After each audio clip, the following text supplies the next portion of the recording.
Hey, everybody, and welcome to the Indie Game Developer Network Summer Series. This is our panel discussion on what kind of editor do I need?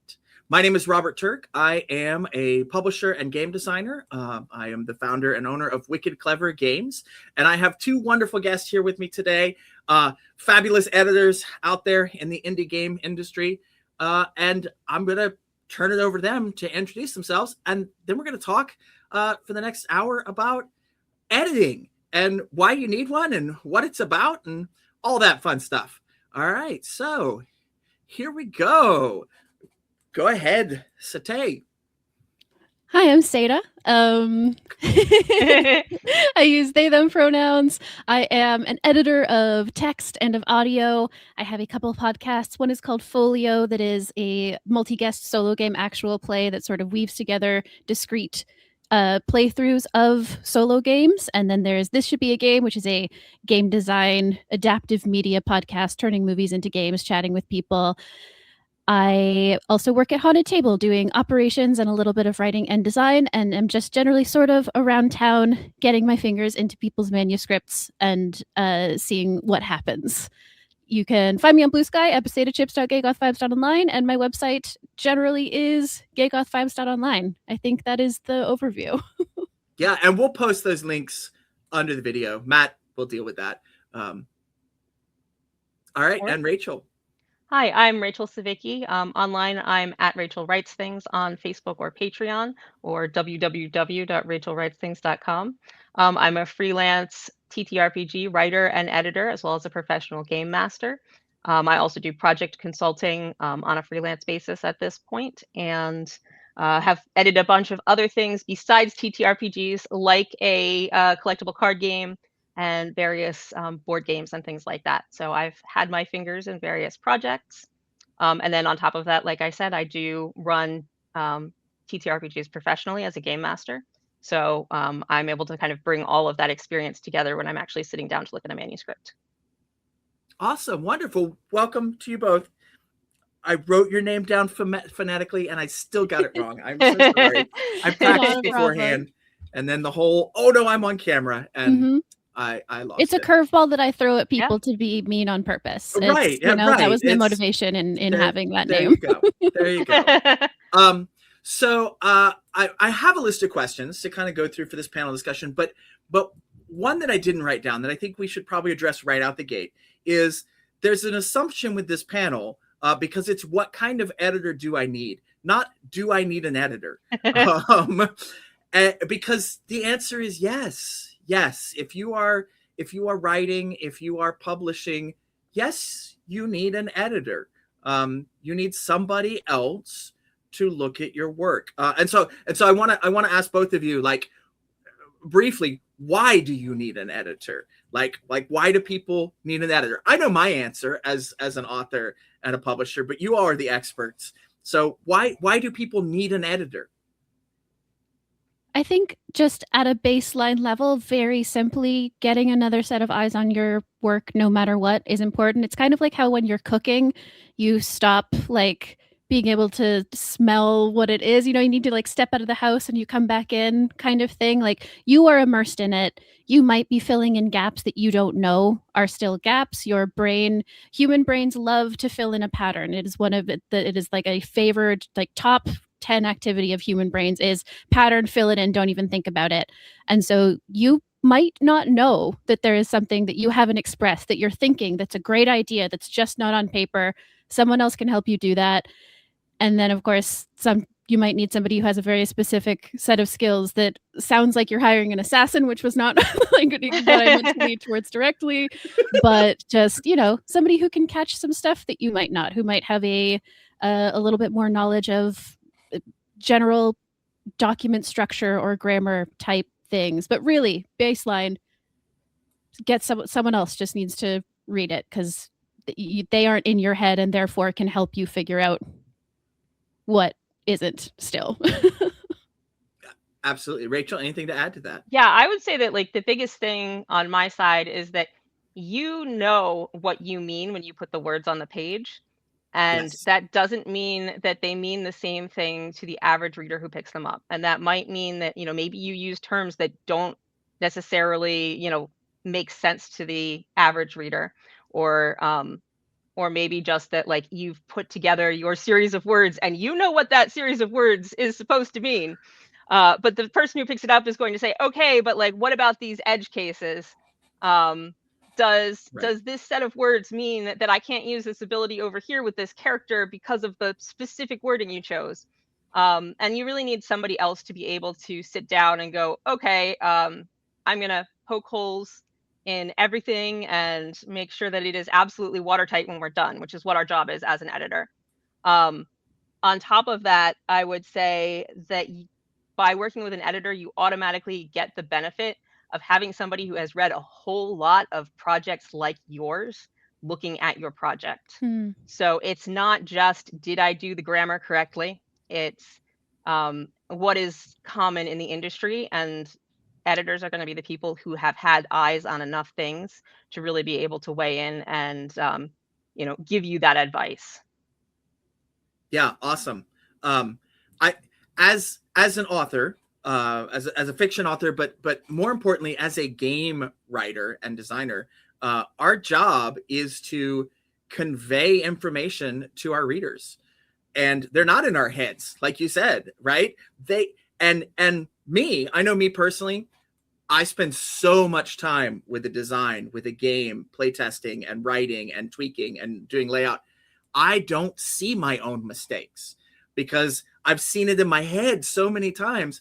I don't notice if there is a word missing, right? Right. From a line, which is huge. I don't notice if I have used the wrong, I can't even think of it. There's a, like, if I've used the wrong word, like that sounds the same, but spelled differently and means different things, right? Because in my head, it's, oh, I know exactly what that means. So we can't convey the information straight from our heads into the brains of our readers, our players, and we don't always get it right when we're writing it down. So I absolutely get an editor. You need an editor for all the reasons they just said. So you kind of segued into this, Rachel, and that's great. There are lots of different editing terms out there, and some of them are overwhelming and some of them are very specific. I know in fiction we deal with developmental editing and line editing and copy editing and proofreading, but there's also technical editing. There's also sensitivity reading, which is kind of editing, but like all these things. So in your opinions, like, first of all, which ones do you do, right? And if you want to talk about like the differences, that's great. But which ones do you think game writers and game publishers really need to focus on? Like, what's the kind of editing that you think we need if somebody were to go out there looking for editors? Yeah, so I think it really depends on where the project is starting from. The ones that I primarily, the definitions in terms that I primarily kind of, I guess, work with are developmental editing, copy editing, and then proofing. I do also do sensitivity reading, and kind of, I've had people call it tone editing, where you're just doing a final reading to make sure that, sensitivity reading obviously is, for anybody who doesn't know, it's reading to make sure that the way the information is presented isn't going to be offensive to anybody.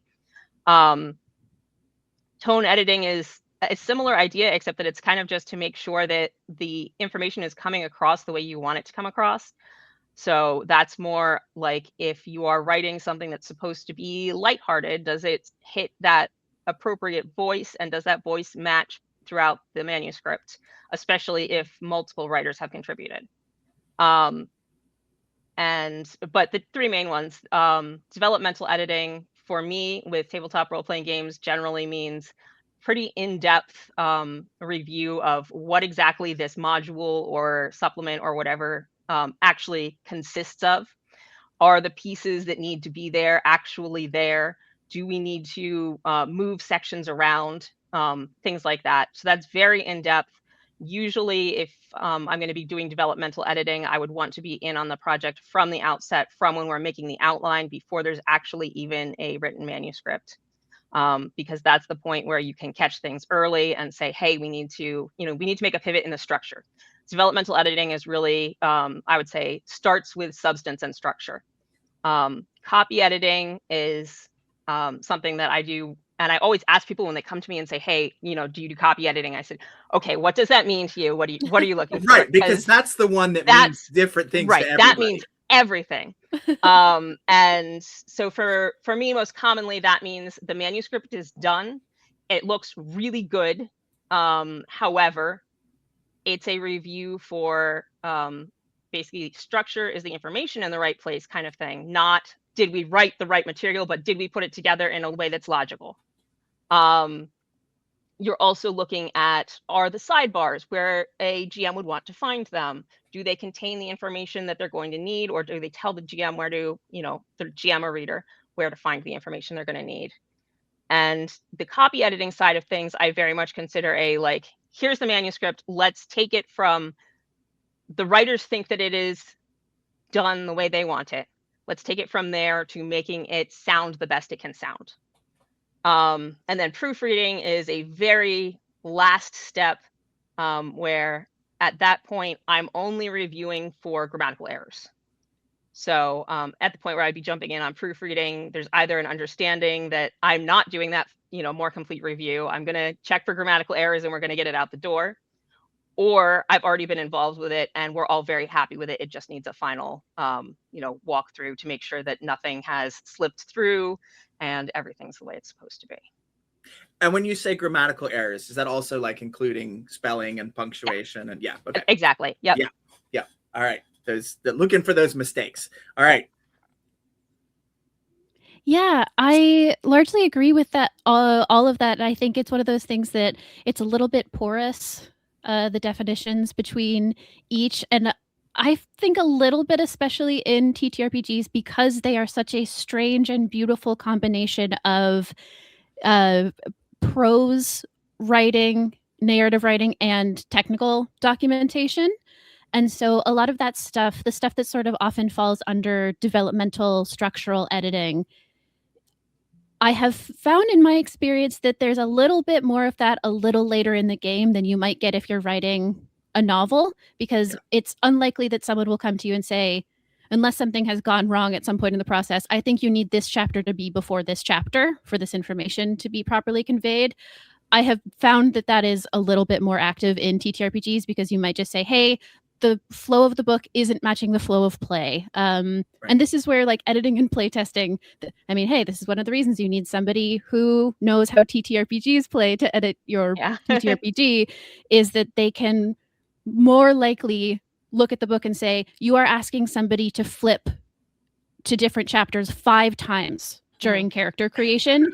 You need to reorder some stuff so that they're not flipping 5 times. They can maybe flip twice. Or, hey, are you planning on having printable stuff? Maybe you can recommend that at some point. Maybe there are play aids in here. Just bringing a lot more of that usability in there. And the other thing that I'll note is line and copy editing are especially porous to me. And I think especially for me, because I am pretty bad, I have learned, at just kind of taking the back seat entirely. I really if I see, I see what you're going for here, you just need to push it a little harder. I know that this can be better. I'm not the best at not saying, hey, by the way, I think that this could be better.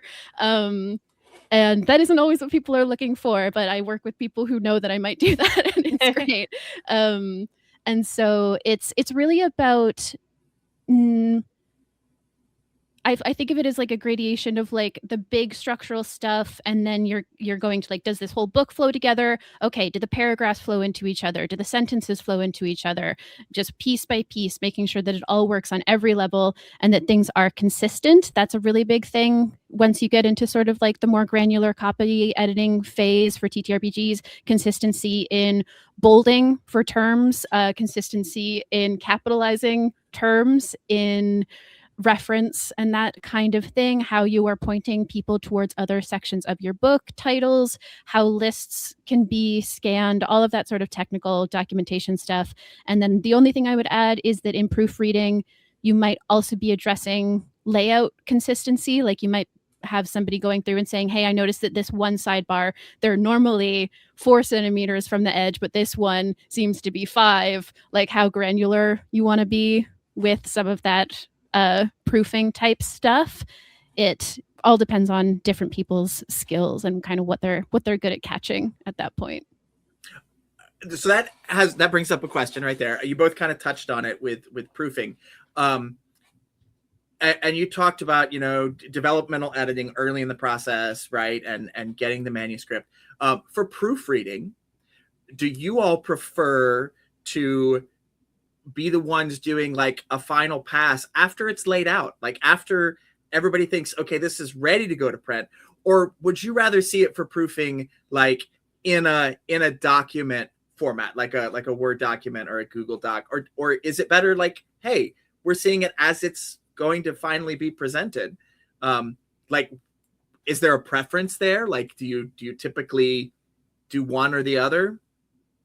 Proofing for me, generally, I would say after layout, because you're trying to catch it is like the final thing. But again, that's one of those things where you can certainly have different definitions depending on the part of the process. But if somebody asks for proofreading, my assumption would probably be that it's post layout. But again, that's why, as Rachel said, you asked the question, what do you ask me to do? What are you trying to inquire about? I don't think I've ever had anyone ask for just proofing in a laid out document already. I think every time, I'm just trying to think back on all the projects I've done.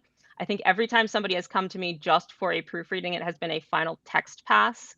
I have done more in-depth, copy editing and developmental editing in things like InDesign, and I do that. But I don't think anybody has come, like I said, just thinking on all the things I've done, I don't think anybody has come to me for just proofing with anything but a plain text. But I would do it either way, but that just seems to be, where it lands. In part, this is theoretical for me. This isn't something I do a lot of, but it is. I went to school for technical writing. I went to a program a couple years ago, and that was, the proofreading module was like, look, here's the layout. And so that isn't something I do a lot of because I'm not a super visual person. And so I'm like, I can do that. You might want to look for somebody who has a better eye for that stuff. I can find the consistency things, but some of that other stuff, you might want somebody who is a little more inclined towards those, again, that certain set of skills. But yeah. And I think that brings up another good point of everybody has different skills, right? And you might have an editor like Rachel who really wants to be involved from the beginning, right? And get into that development stuff. And you might have someone who's really good at sensitivity reading, and that's their thing. So you might need more than one editor, and that's okay, right? The more eyes you get on the project, it's not going to make it worse necessarily. Like it's only going to make it better. Now, of course, there's the question of budget and how many people can I afford and all of that. But it's okay to let multiple people look at your work and to lean on people's specialties and strengths. You kind of hit on this. I had a question on here. When is the best time to bring an editor into the process? We've kind of already talked about that. And I think the answer is it depends on what you want from the editor, right? So I'm going to change that question because I know from my very first game that I wrote 10 years ago, I was coming from being a fiction writer and a storyteller to writing a game. I didn't know any technical editors. I didn't know any role-playing game editors. I knew fiction editors. And I had my fiction editor edit my first game. And they edited as a piece of fiction, not as a piece of technical writing. And they hit the important things like from a fiction standpoint. They grammar, spelling, punctuation, like, is everything correct? But they did miss some of those. Robert, you have people flipping 4 times, right? Or this doesn't quite flow because they didn't know games.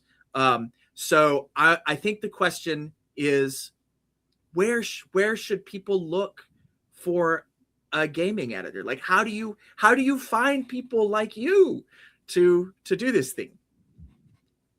Well, I mean, you find me on Facebook or Patreon. There you go. But generally, I would say, ask around if you know other designers who have done something similar to what you're doing. Say, hey, do you have any recommendations? A lot of this industry is professional networking. So go to the places where people are doing this kind of stuff. Go to game design meetups. I know locally here around DC and Baltimore, we have Break My Game. We have Unpub. All of those are great networking resources who can help connect you with people who will be able to do the things that you need them to do.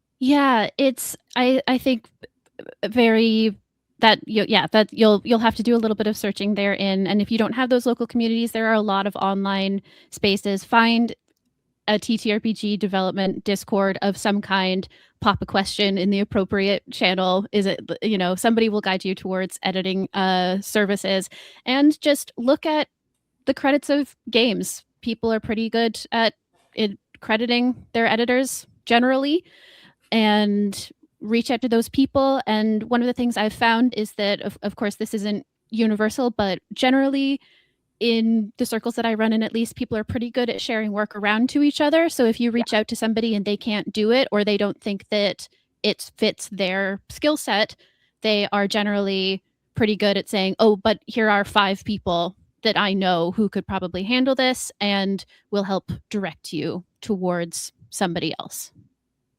Yeah, awesome.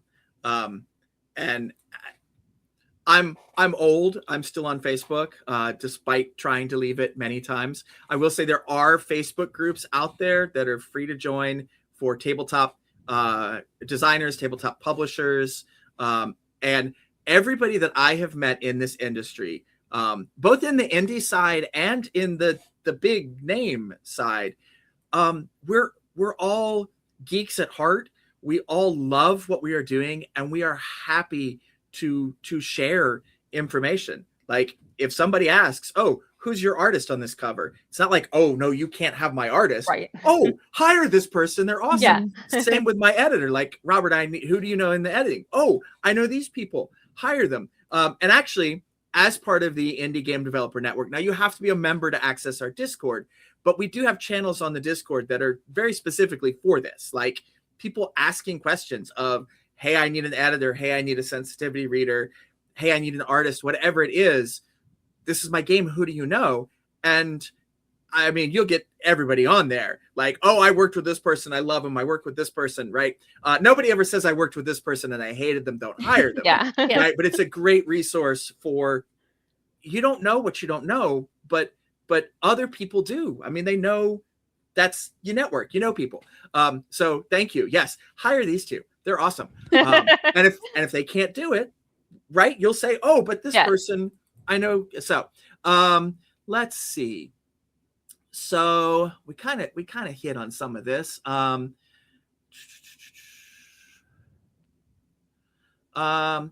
okay. First time publishers coming to you, you've never worked with them before. What are your expectations, and how do you set those good expectations for things like the word count and the turnaround? Like the does that make sense? Like, how do you set up that working relationship? Anybody? Yeah, sure. So when somebody new comes to me, I always, before I provide them any kind of a quote, I pin down, what is the project? What is the full scope? What's the timeline? When do you think you're going to have it for me to look at? And how soon do you need it turned around? And then what exactly are you looking for? As far as, if we're talking copy editing, which is most commonly what people kind of come to with, just kind of a general, like, I need an editor. Basically, do you need it edited for the correctness of the content? Do you need it edited for stylistic things?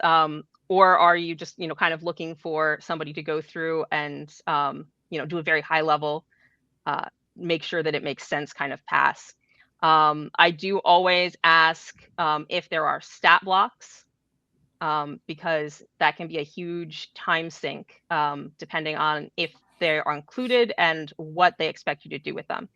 So if there are stat blocks and it's just editing the language on the stat blocks, that's not that big a deal. But if they have stat blocks and they want you to make sure the mechanics are correct, that is a significantly bigger job to spot check mechanics. Yeah. That's an entire, like, let's just add a whole other section to the project of what we're doing together. That's we'll look at that.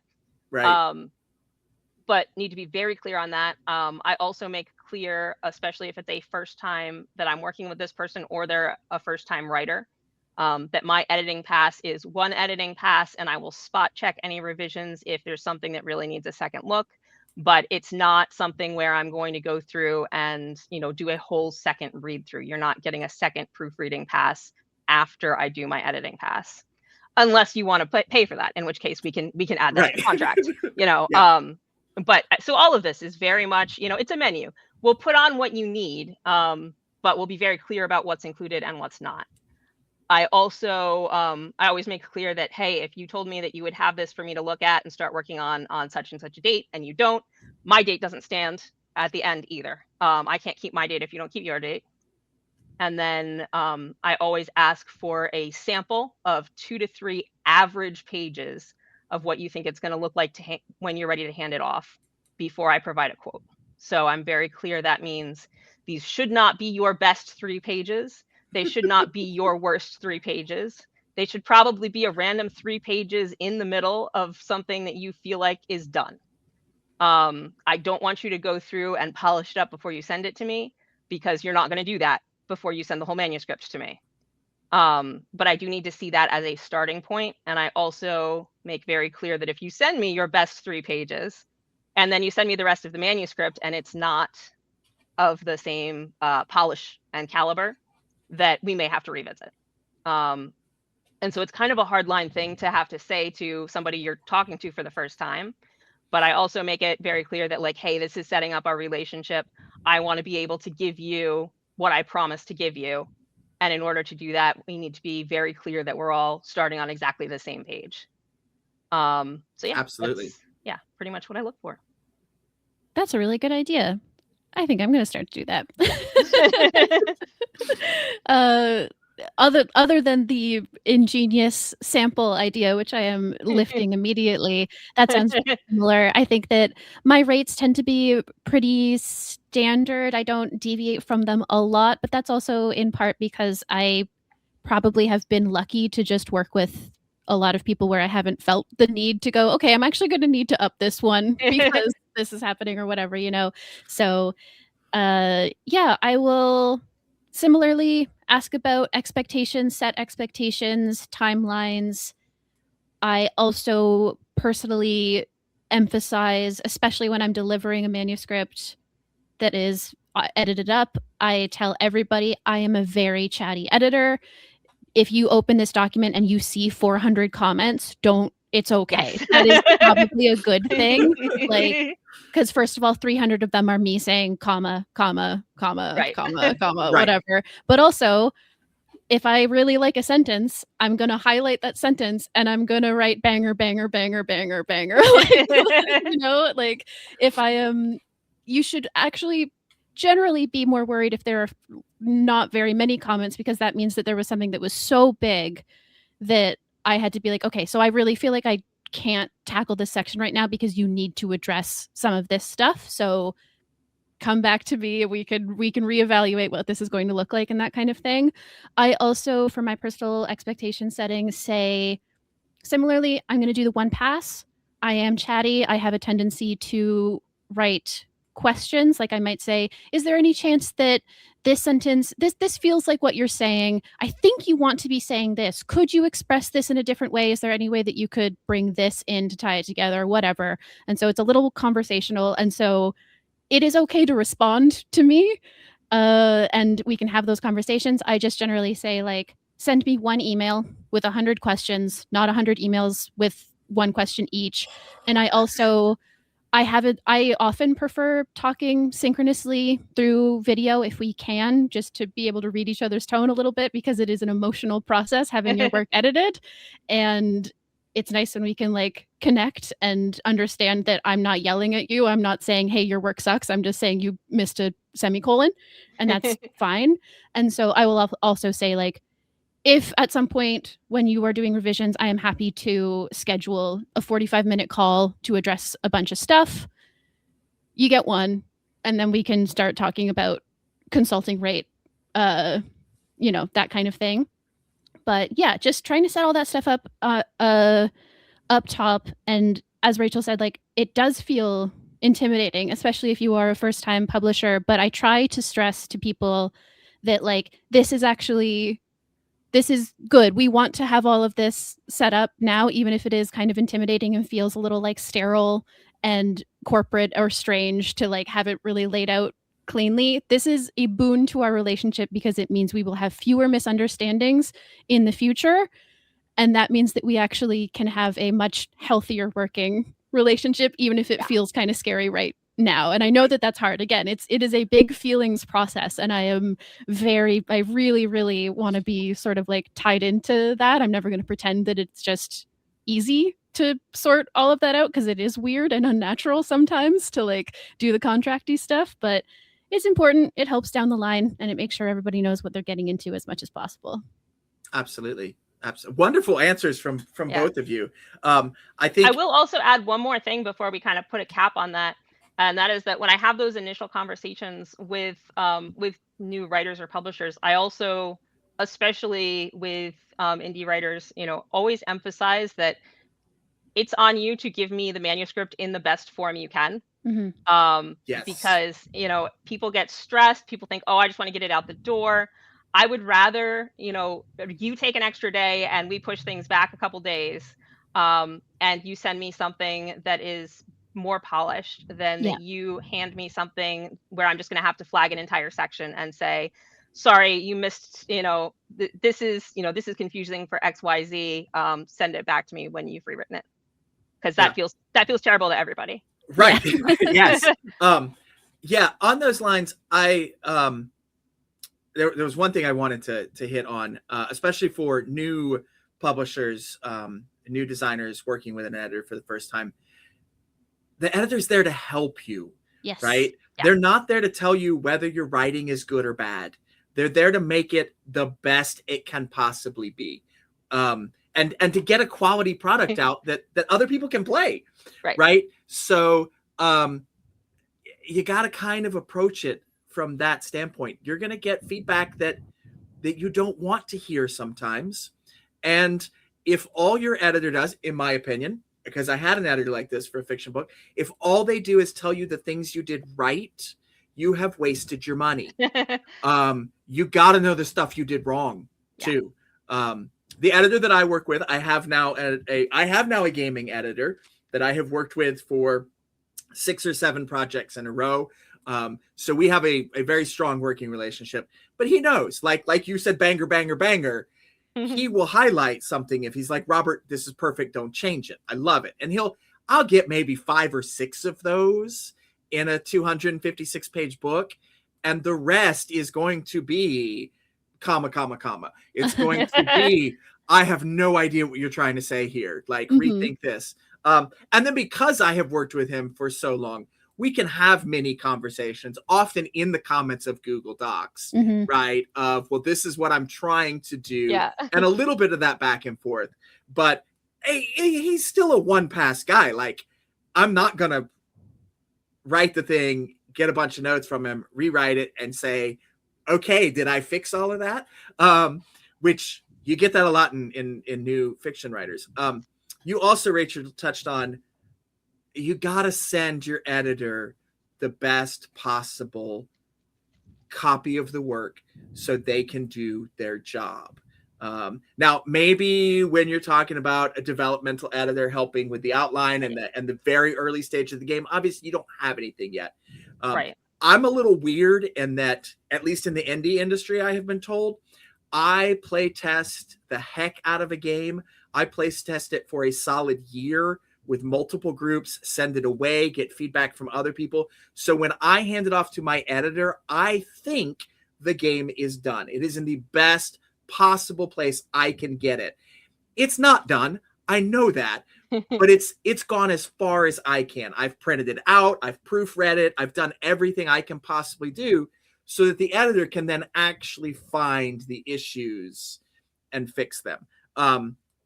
Is that what you all want as editors? Is that like what do you expect? Like when somebody's sending you something, what do you want to see? What would be like the ideal? This is coming to me. Yeah, I think that's exactly right. Like get it to the best that you can do on your own. The whole point is bringing someone else in to essentially bring it back past the finish line, or help you bring it past the finish line, because that is one thing that I'm realizing I also generally like to stress with people is like, my goal is to help you make the best version of your thing. I'm not trying to make my thing. And ultimately, you can ignore literally everything I say if you want to, I guess. Like, it is yours. Right. And the other thing is that I want to preserve your voice. I want this to be the best version of like what you think. I want to know your intentions so that I can say, this feels like it's not meeting your intentions, whether or not it's correct. Like there is editing that I've done where technically I've added sentence fragments because I've been like, it seems like in your voice, the rhythm that you want for these sections is a little more choppy. And so I'm just going to suggest a couple little things here that I'm kind of breaking grammatical rules, but I'm suggesting a consistency with the rest of it. And that is about making the best version of your thing. We are working together. We are collaborating on that. And yeah, that is just a billion times easier if it's already the best version that it can be before it gets to me. And then we are escalating it even more. And I know that that can be really intimidating because it kind of adds extra stakes to it when you're like, okay, I've decided this is done. And then I know that I'm going to give it to you and you're going to say, no, it's not. And I know that that's scary. And it is just about like, you got to work on genuinely just have to find a little bit of peace with it. And hopefully in the process of seeing how elevated your work gets when you are working with somebody who you really click with, who understands your voice, who understands how to like sort of reach in and be like, I know what you're trying to say here, but you're not saying it. And I only know this because we have talked about what you want to say here.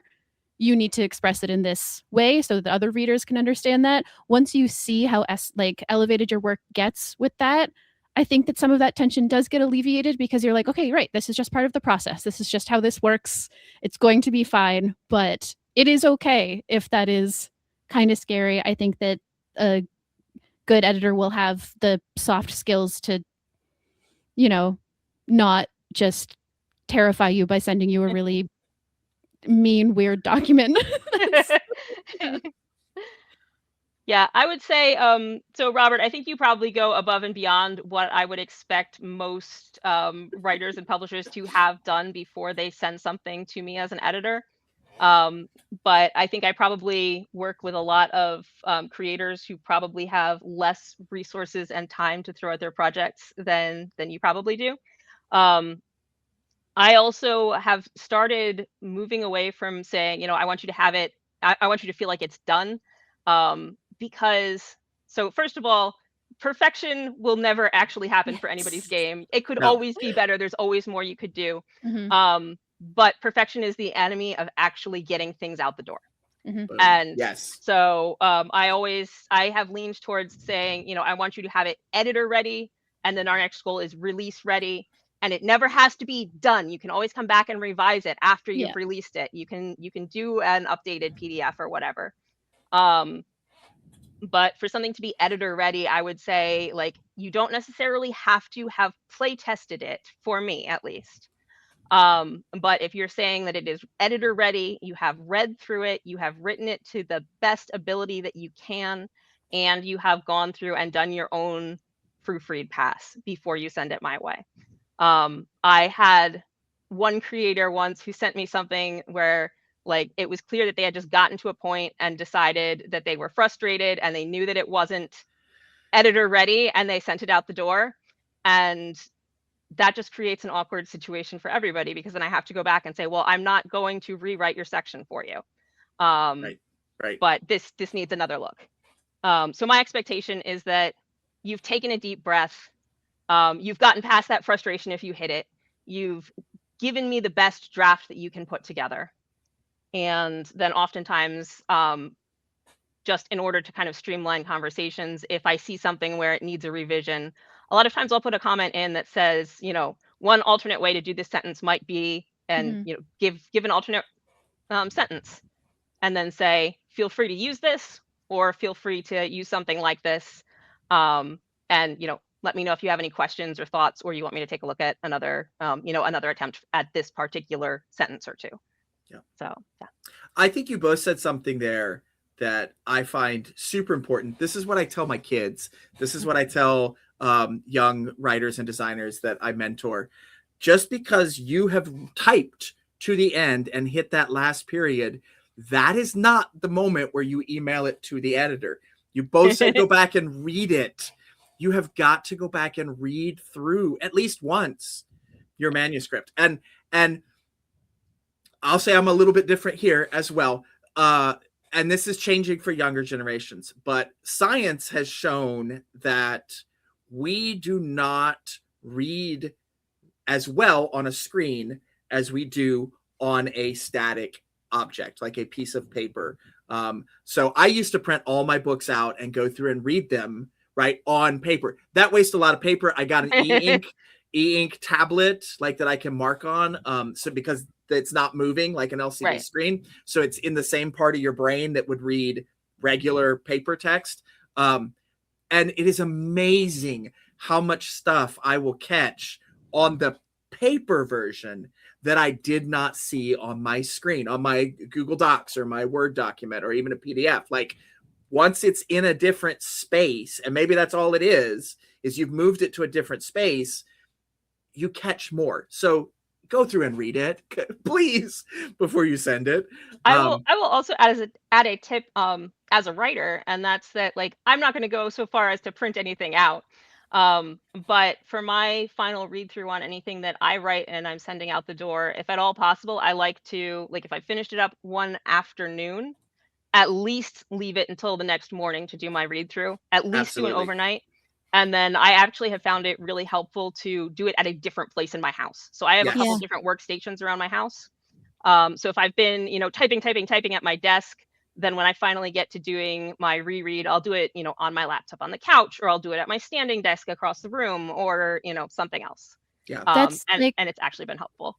Yeah, that's exactly what I was going to say, essentially, or just the general area of it is like the context switching will like change the font. Even something as small as that, change the font, change the background color, read it somewhere different.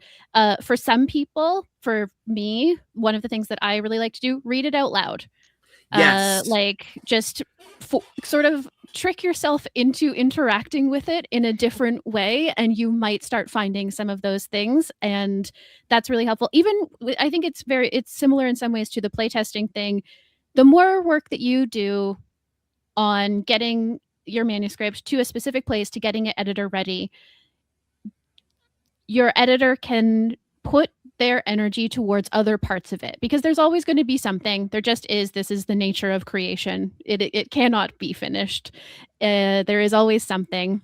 And so if you have a very thoroughly play-tested game, there will probably be fewer things for your editor to catch of you're making people flip 5 times, because you already have seen a couple playtest groups being like, I had to flip 5 times during this, you know, and then that energy can go somewhere else into your manuscript. And so it just like, it gets dispersed out. The more work that you do, the same amount of work gets done, but then maybe it will be even bigger.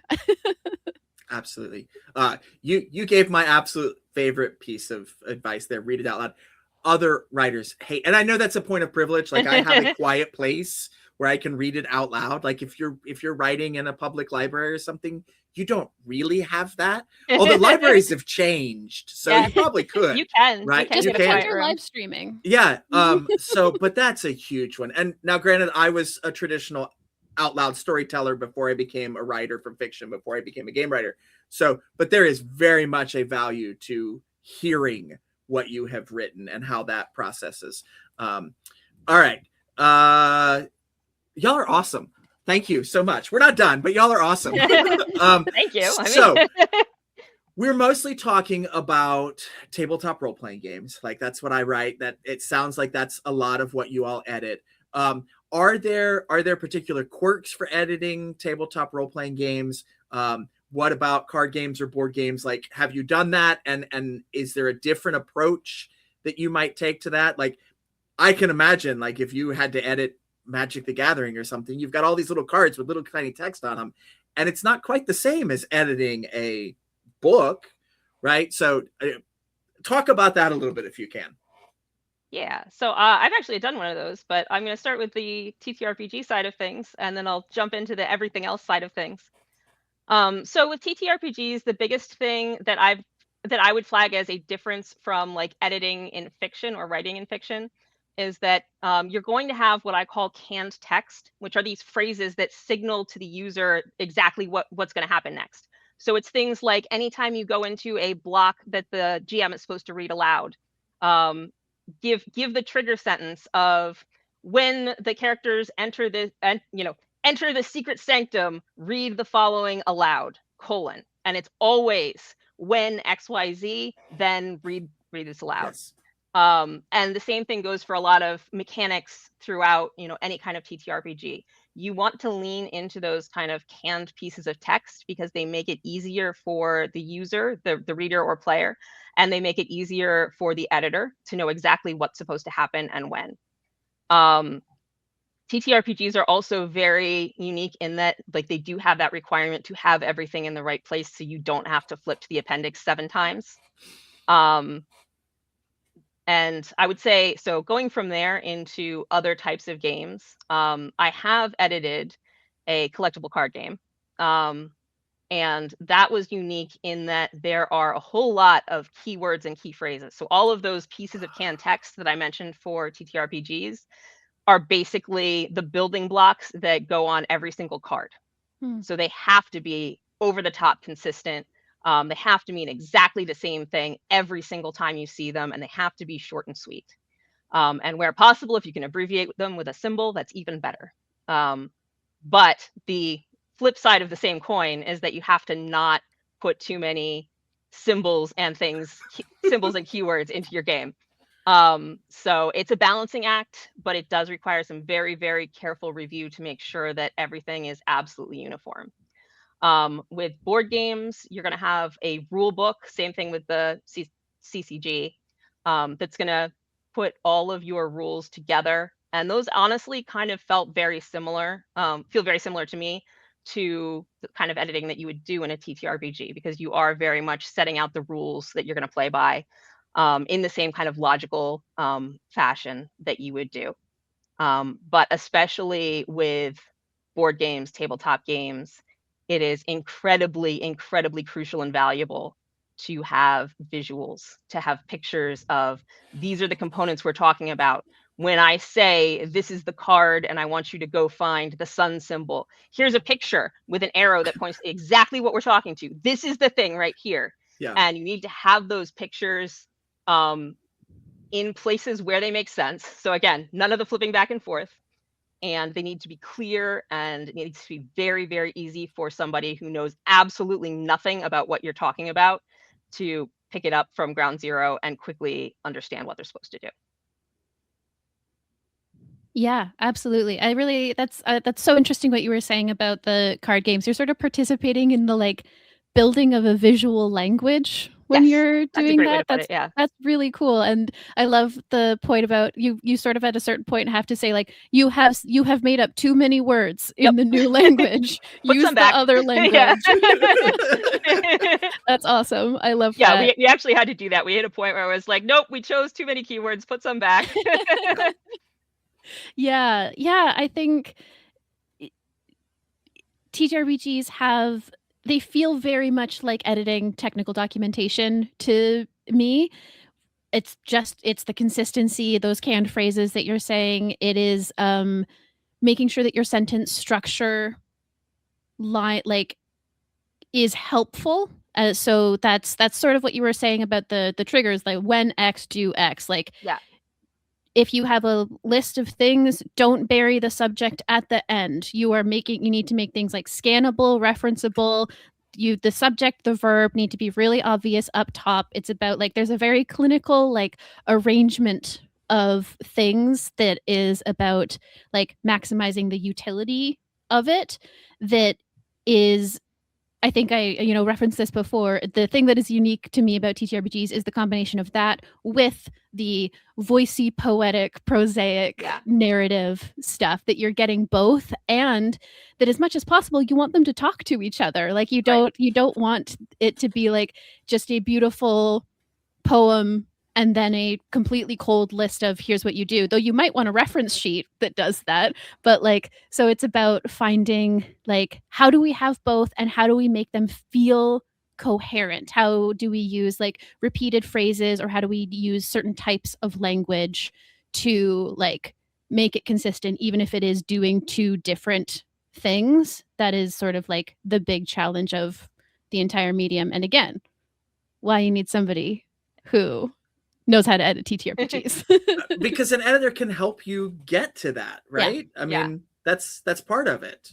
So I always recommend to writers, whether I'm working with them or not, that they should start with, they should intend to have a reference sheet for their game, a 1-page, this is what all of these words actually mean, and what you do. And I also encourage them to keep kind of behind the scenes their own list of the canned phrases that show up in their game.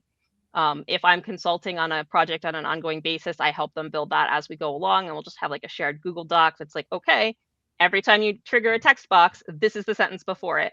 But even if I'm just kind of giving a high level, drop in consulting and here's 10 things you can do to make your project a little bit better before we talk again, in 6 months, I will very much encourage people to build those documents on their own, even if we're not working together on an ongoing basis. That is one of the style guide. A style guide is a beautiful, beautiful thing. And the thing that is so interesting about style guides is that you might not yet know how to put one in. You might need an editor to ask you, hey, I noticed that you capitalize this word every time you use it in this context, but not in this context. Right. Do you want it capitalized every time? Do you want it never capitalized? Or do you want it capitalized when it's a verb and lowercase when it's a noun? And you might not have had any reason to consciously think about that, but that is the kind of thing that if you have the ability to do that, if you can go through, if you can imagine, especially if someone else needed to write this for me, what would I tell them? Yes. That kind of thing. And you can write down all of the here's how we short form damage. We write it DMG and it's uppercase. Stuff in stuff that references stat arrays is always bolded. This is always italicized, means there's a table with that exact title that you can go look up right now. So it's all of that consistency stuff, anything that is going to be referring to other pieces of text. Again, you're still, I guess you're building that visual language, those cues that are multi-level. And so if you can put together a style guide, awesome. If you can't, honestly, fine, but be prepared for your editor to ask you some really weird questions of hey, how do you want this to be referred to? And you're going to have a moment of I do a weird thing. I write something weird that somebody has to ask me this question, I always love those. I'm so happy that you brought up style guides. I even remember an email. I'm we probably won't get to style guides, but they I'll be honest with you. When I started writing games, I had no idea what a style guide was. So, and I think most people, when they come out of college, they know the style guide as it's Chicago Manual of Style, or it's AP, or so yes, those are style guides, and those are I think they're useful. I tell my editor, and I think it's Chicago. I think we go Chicago, and we have some very very specific things that we don't follow. Like that's an important conversation. But let's explain what a style guide is, right? For a TTRPG, what is a style guide? How do you make one? What do you want to see in one? You touched on a little bit of it, but what is it? I think one of the things is that it can technically be quite a few different things. It can be, especially if you are looking at the different ranges of it, like you can say, you could include, here's the tone that we're looking for as a kind of guideline, but it is also the very granular, like hit points are never referred to as hit points. They are referred to as HP, and that is written HP, 2 capital letters. Here's what a stat block looks like. Thinking of a game that I edited, Going Rogue, liberation, when referring to the organization, is capitalized. Liberation as a concept is not, and that kind of thing. If it's the liberation, hey, are we going to capitalize the, or are we not going to capitalize the? All of those little things that are just like, it can be formatting, it can be spelling, it can be grammar. If you want your stats to be separated by comma or semicolon, all that kind of thing. Anything that happens more than, 5 times throughout your book, if you always want it to be done the same way, if you can list them out, that's great. I'm sure that there's a billion things I missed in there, though. But it's all about consistency. Yeah. Go ahead, Rachel. I would say, so everything that Satah touched on, but also you want a list of terms that appear often and whether they are capitalized or not capitalized. Because I know there have been many lines that I've worked on where you'll be going through and you're like, all right, I've seen this word like 4 times and I don't know. I have to check every time. I don't see it on the capitalization list. Does that mean for sure that it's not capitalized, or did it just not make the list? So especially things that show up frequently, it's a good idea to clarify if they are not capitalized as well as if they are capitalized. Also, style guides will usually tell you how to refer to other books within the line or other sections within the same book so that you do it the same way every time. And they'll tell you how to write numbers, how to, what needs to be written in text versus numerals, and when that changes. They'll tell you how to treat certain items of punctuation. It's pretty common for TTRPGs to put a final piece of punctuation inside parentheses, while technically most Chicago styles and things like that would put the period outside the closed quotations. But that sits weird with our brains. We don't like that. So a lot of lines will specifically have a line in their style guide that says, we know that's technically Chicago style. Please don't do it this way. And then the big kicker is that a style guide should ideally always tell you what the default style should be if it's not covered in the style guide, which means that it should say, hey, for things that are not specifically covered in this brand specific document that we are creating, you should look at Chicago style version, whatever version we're on now, or you should look at APA. It's much less common in games, but it should tell you clearly what the default source should be for any uncertainty. Yeah. My style guide actually goes so far, and this is more for layout, is a term supposed to be bolded, right? Yes, is it supposed to be in italics? And I put in my style guide, how are we writing role-playing game? Yes.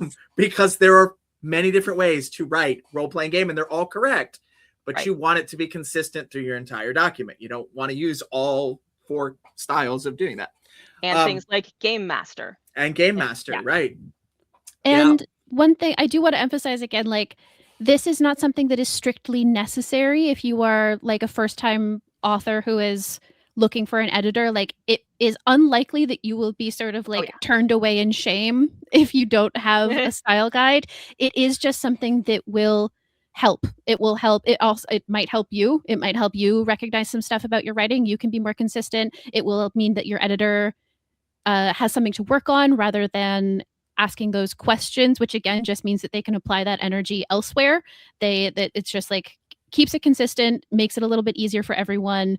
It isn't something that is strictly necessary. It is ooh, one of the brightest green flags that I can maybe imagine. Yeah, I would say I would not expect most new writers or publishers to necessarily have one, but it's something that you as a writer can start building while you're writing so that you have that as a reference, both for when you need to look back at this 6 months from now and match the same formatting that you did, and also for anybody else who's doing anything for your game, your line, to make sure that it all matches.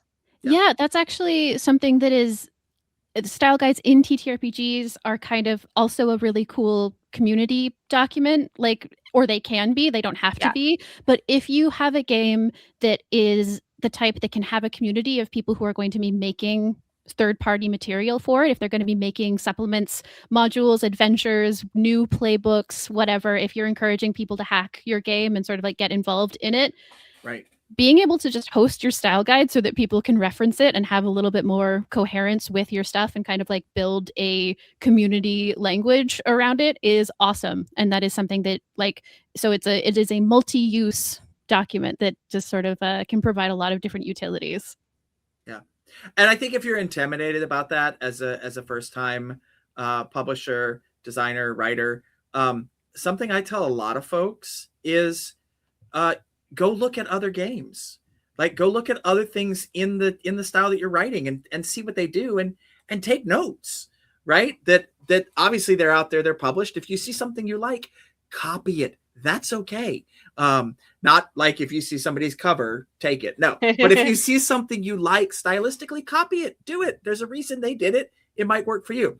All right, we are running towards the end of our time here. There is one topic that we haven't touched on that I want to touch on very briefly because it is really important and it's the topic nobody ever wants to talk about, right? So we're going to preface it with that.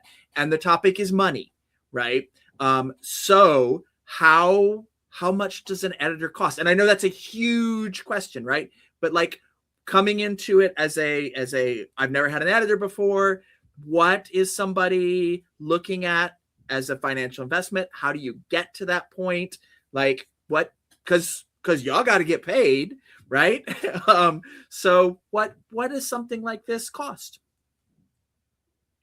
Typically, you'll see a charge per word. It'll probably be a few cents. I think that my range right now is somewhere from 5 to 10 cents per word, depending on what I'm doing. And so it'll get into the higher ranges when in the more like structural, more involved stuff. And then the sort of like more just technical, mechanical editing, not mechanical like mechanics, mechanical like grammar, like proofreading or copy editing might be towards the lower end of that scale. But generally, it's, in my experience, somewhere in there. Depends on how, like, the experience of the editor and that kind of thing, but something like that generally. Awesome. And Rachel? Yeah, so I always, like I said, ask for a sample before I provide any kind of a concrete quote, and then I'll go back to someone and say, okay, so this is, this is what I'm looking at, and here are my per word rates for, if you just want a proofreading pass, if you need the more in-depth copy editing, which includes XYZ, or if you want more than that, let me know, and it can go up from there. I also always give the option to do a per project rate if people really need to lock in a number. They say, I have X amount of dollars, and what can we do with that? I'll either say, okay, well, I will consult with you and work on this up to a certain number of my hours for this flat fee, or we can just set a flat fee per project if I feel pretty confident that it's done and ready to go at the outset. And then if it is more of a really in-depth ongoing project, I have had projects that are at an hourly rate where it's, we're consulting, you're getting a set number of, at least a set number of hours of my time a month. And I'll bill you at my hourly rate that we have agreed upon and keep you updated on where we are. So my rates are probably about where satahs are for full editing, although I will do very, very high level proofreading for less than that. with the understanding that it is, I am reading to make sure there are no spelling, grammatical, or punctuation errors, and not at all correcting any, sentence structure or anything like that. Right. Awesome. I genuinely had to stop. I used to do that, and I had to stop because I realized I can't. I don't have the self-control.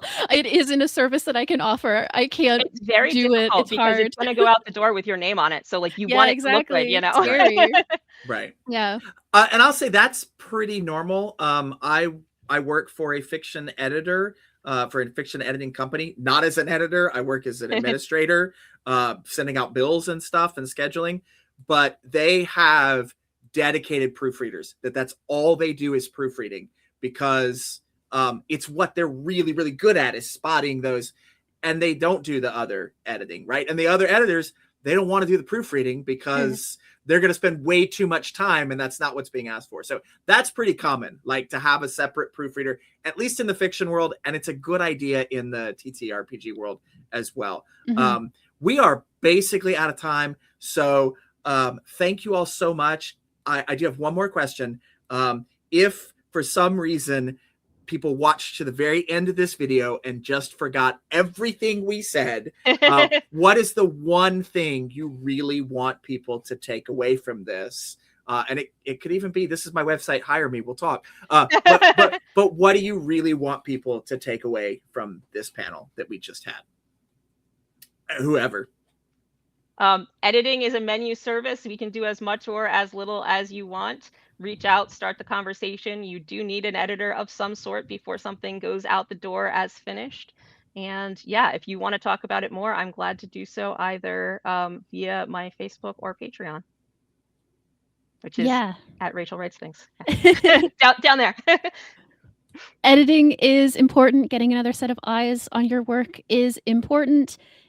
Having an editor who understands the space that you're in, i.e. specifically TTRPGs, is important because they have specific knowledge that will help them help you. That is their job, is to essentially play a support role. They are there cheering you on in the comments and trying to help you make the best version of your thing. It is a cool little collaborative thing that will only make your work better. Even if you disagree with everything they say, cool, you just learned something.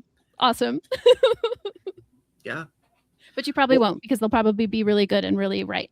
They'll be right on 99%. And there's going to be one thing that you really love, and it doesn't matter that it's wrong, and it doesn't matter what your editor says. You're going to do it your way because that's you. And that's okay.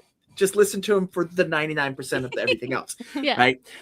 So thank you all so much. You all have been awesome. Thank you, Satah. Thank you, Rachel. It's been great talking to you. And I think that's everything. I suck at ending these. So, and thank you, people, for watching it.